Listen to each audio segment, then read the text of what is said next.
On this month's edition of The Wrap-Up Show, gustong-gusto mo na bang patakpan sa Golden Honmon? Na Huntrix ang savings mo sa bangko? Kaya mo yan, demonyo. Hindi, dahil mala demonyong akala ko lalapain ng 20% withholding tax ang pinaghirapan mong ipunin ng gobyernong sakim. I-wrap up natin yan mamaya. Hindi na cute na story ito. There's nothing so the pop to it. Paano ba naman kasi magjowang may aso, pinalitan ng diaper ng aso sa isang baby changing station? Pati pos, kinundi na ang pangyayari. Sarap. Ang baboy nyo kasi kahit aso dala nyo. Okay. Wrap up natin yun mamaya ha. Ito rated PG ito. Rated pa ako? Oo, pwede rin.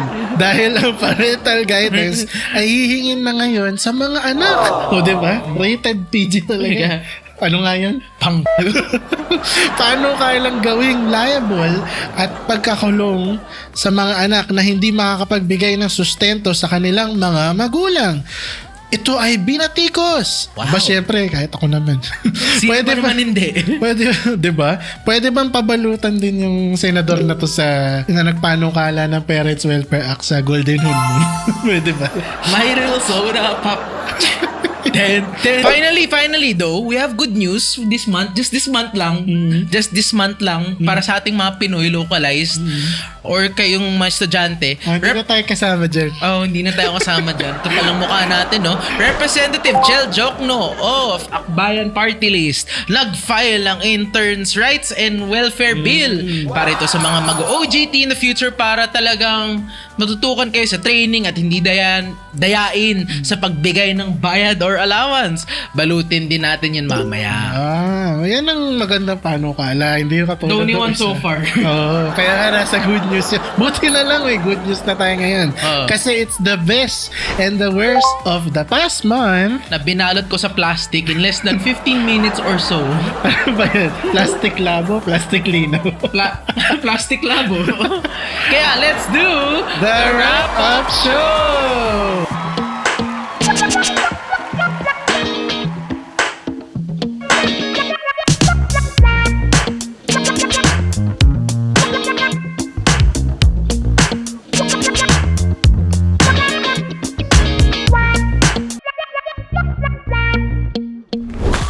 Hi, I'm Stephen. And I'm RG. And welcome to another episode of The Wrap-Up Show kung saan sasapawin ko siya. Here on Craft Society. Let's go on to our discussion with our first news item, which is Take it away. Take it away dahil ako mukhang baboy ako. Ano ba niya?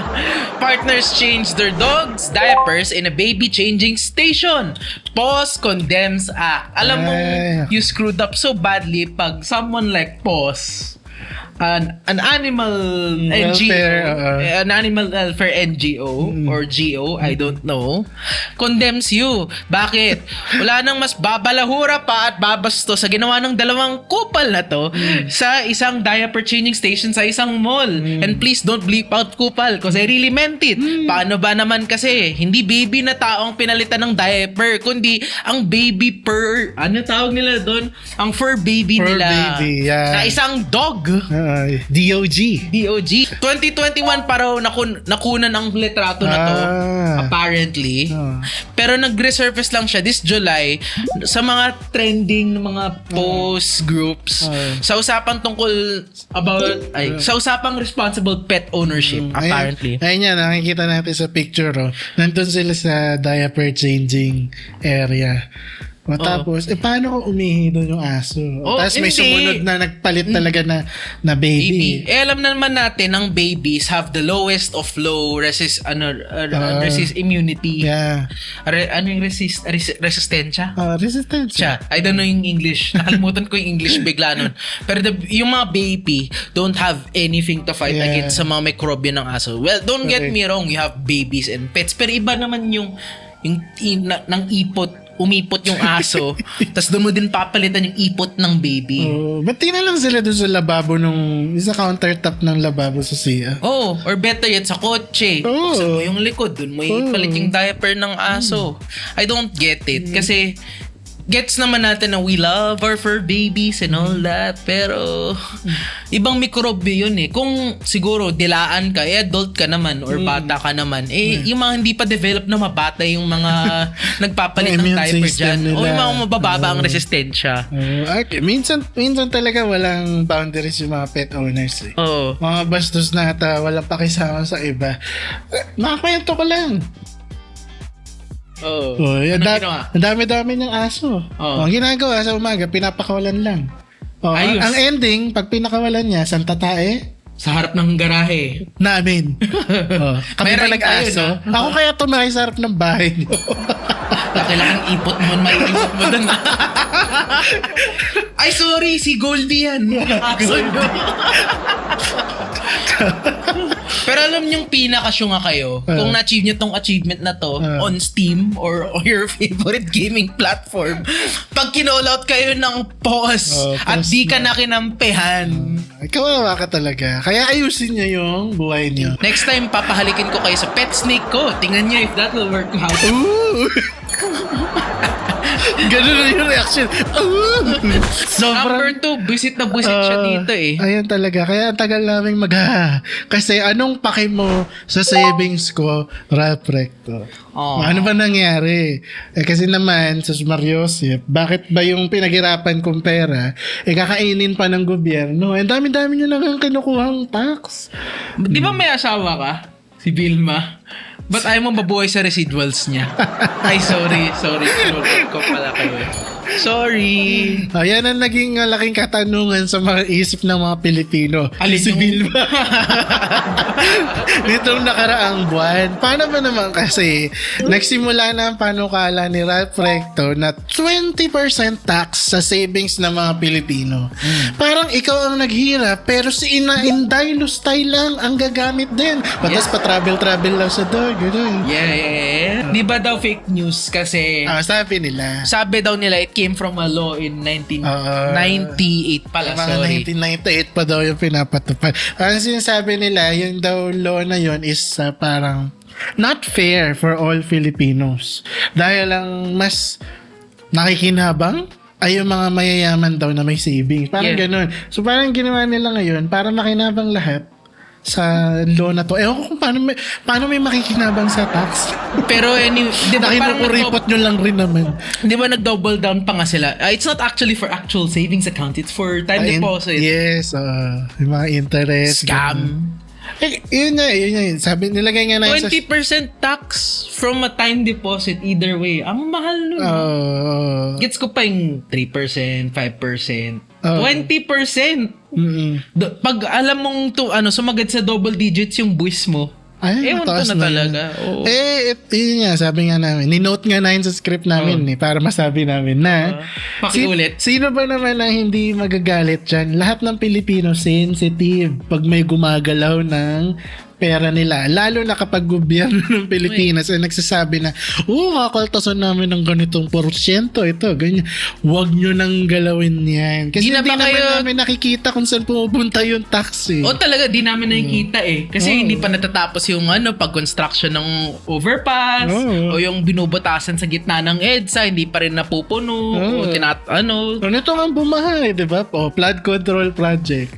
It went nowhere. Meron mo isang linggo walang pasok. Binaha ang flood control project. Diba? So, di na pa kayo natutuwa sa VAT? Total yung VAT 15% daw ka. Hulaan mo sino nagpanukala nun, senador. Kasama si Ralph Recto dun, di ba? Siya ang number 1 dun. Ibang VAT na yun. Pero original na VAT was him as well. Meron bang value added tax? May buwis na nga pagpasok pa lang ng bansa. Import taxes, meron na agad. May kailangan mo ng tax to run a business. Kailangan mo mag-tax to have a POS. Di ba kayo natutuwa? May tax yun? Yung POS? May tax yun? You can't just get a POS machine. Di ba nagbabayad na yung negosyo sa BIR? Hindi, pero may regulation yun. Ha? Alam ko.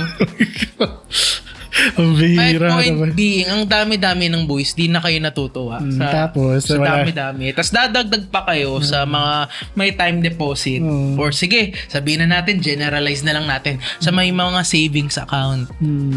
What do you do with it? Yung MRT bulok pa rin Hindi Just naman, letting you know. hindi naman dumadami yung kalsada natin. Oh. Kung dumami man, may bayad yung iba. Hindi. Dumadami. Nagro-road widening. Pero ano yan, lumuluwag ba ang traffic? Hindi. Hindi, di ba? Hindi. Kasi nga tayo sila ng tayo na ibang kalsada na may bayad.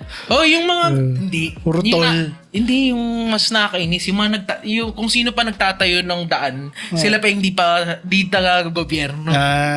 Ctex, T-Flex, Skyway, sino nag-ooperate nun? Hindi ko kina-call out naman sila. Pero you get the idea.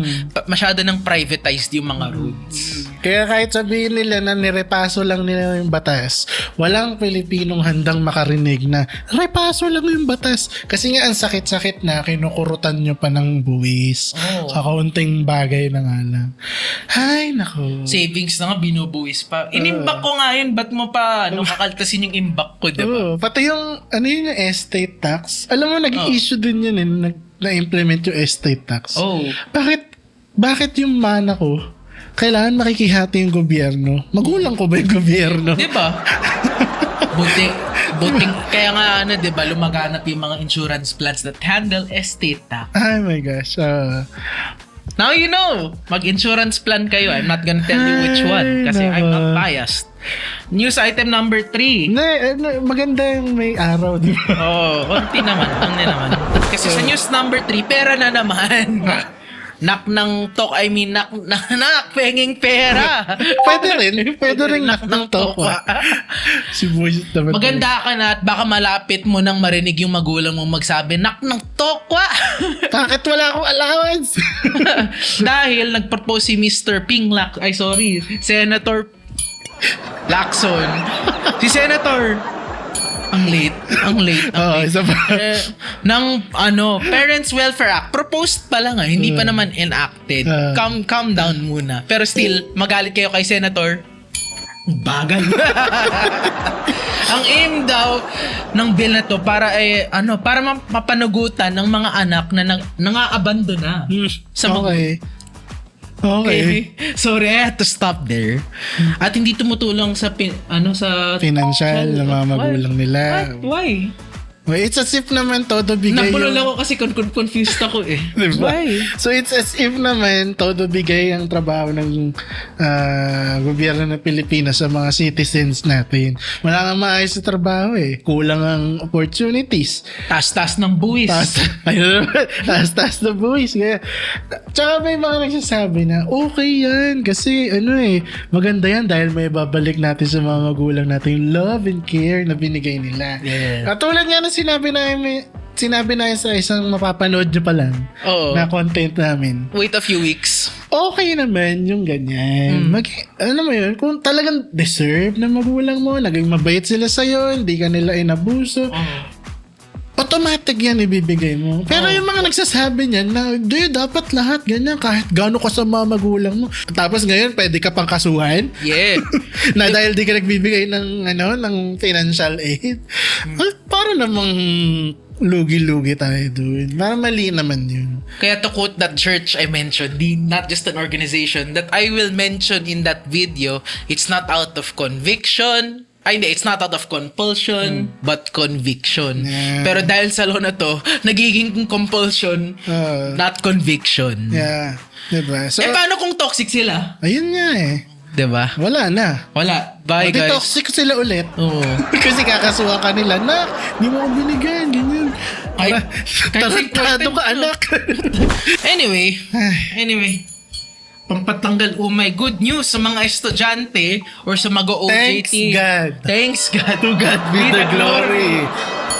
Ang programa nito ay sponsor na ang MX3. To God be the glory. Para sa mga abusadong kumpanya dyan na nagpapa-internship ng Napakahirap-hirap. Tapos ang sukli sa intern ay voucher sa Grab. We know a place. We know a place. We know. Look somewhere down Pasig or Mandaluyong. Buti na lang may nanalo sa eleksyon. Namatino, oo. Tulad ni Representative Chel Jokno of Akbayan Party List, who I mentioned just in the intro, na inendorso niya sa Kongreso ang Interns' Rights and Welfare Bill. Where was this law rather when I was an intern? Yeah. Baliktad, sorry. Wala eh. Wala eh, yun nga eh. Ako rin, wala rin. Oh, wait. Kailangan describe natin to. This is the welfare bill that we should be celebrating because it's anti-abuse of power! We love it. Pag may anti-abuse of power. Dapat lang naman. Tama naman. Ayan, ang sabi dyan, makikita nyo sa inyong mga screen.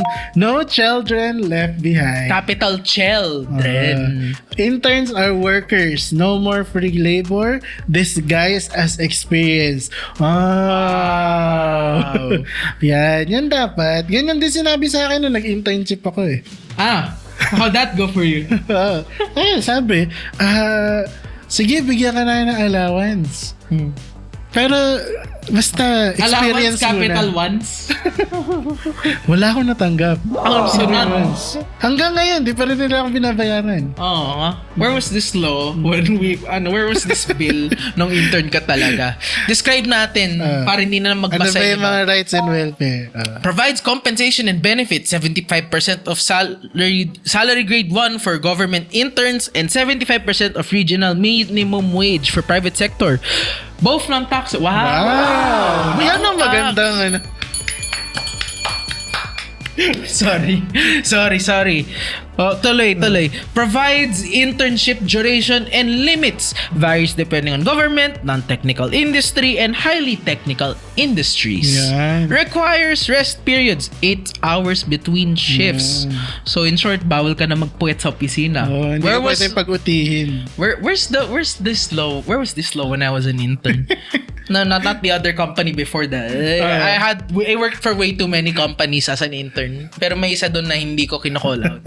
Special remuneration for holidays and weekend work. Paki-explain, Master Stephen, kasi hindi ko alam ano yung remuneration. It's simply put, it's a holiday pay for weekend work and holiday work. Parang something like that. OT. So OT. Essentially OT. Pero bakit ito ba yung OT? Diba? Pa reimbursement lang ay. Last na, tumatagal tayo. Ensures proper mentorship and adequate protection for interns. Yan ang pinakamaganda. Where was that? Where was this law when everyone in my class was an intern? Kasi sa akin hindi mentorship eh. Adequate protection, hindi, wala. Sinabi sa akin, pwede kang bumili ng cake. Ano pong kinalaman nito sa internship ko? Ano yan? Part of the job. Kasi may mga interns kasi, ayun nga, katulad ng experience ko, na ginagawang katulong lang sa mga kumpanya. Meron din naman mga di binabayaran at all. Katulad nga lang sa akin. More than 300 hours yung nirender ko doon sa pinag-internshipan ko. Dire-diretso yun, Regular. Ganun. Minsan nga pinapapasok pa ako habang bumabagyo eh. Tapos yung mga regular na empleyado, hindi magpapakita. Ngayon, nakukunin ko na yung bayad ko, yung allowance ko. Ginitrip ka ba? Hindi, bigla na nawala yung HR. Sumakit daw yung yung anong tag dito? Palad? Yung carpal tunnel. Parkal tunnel. Mall pala yun. Sorry, Carpal, di ba? Carpal. Parkal mall po yun sa may mo. Metacarpal pala, sorry. Sa metacarpal pala. Carpal tunnel syndrome pala. Yung sakit pala. Sumakit, ganyan. O, ito 2 linggo siyang absent. Nung bumalik ako doon after 2 weeks, kung sabi sa akin, nag-resign na daw. Ngayon, nung tinatanong ko yung pumalit sa kanya kung kailan ko matatanggap yung allowance ko, ang sabi lang sa akin, nag-internship ka dito? Oh my gosh. Hoy, yung allowance ko, hindi ko pa binibigay. Hinayupit talaga kayo. Papasok. Kung sino yung mga palasimba, sila pa yung mga walang hiya. Mga palasimba, pero ang sama ng mga ugali. Kayo, may araw din kayo.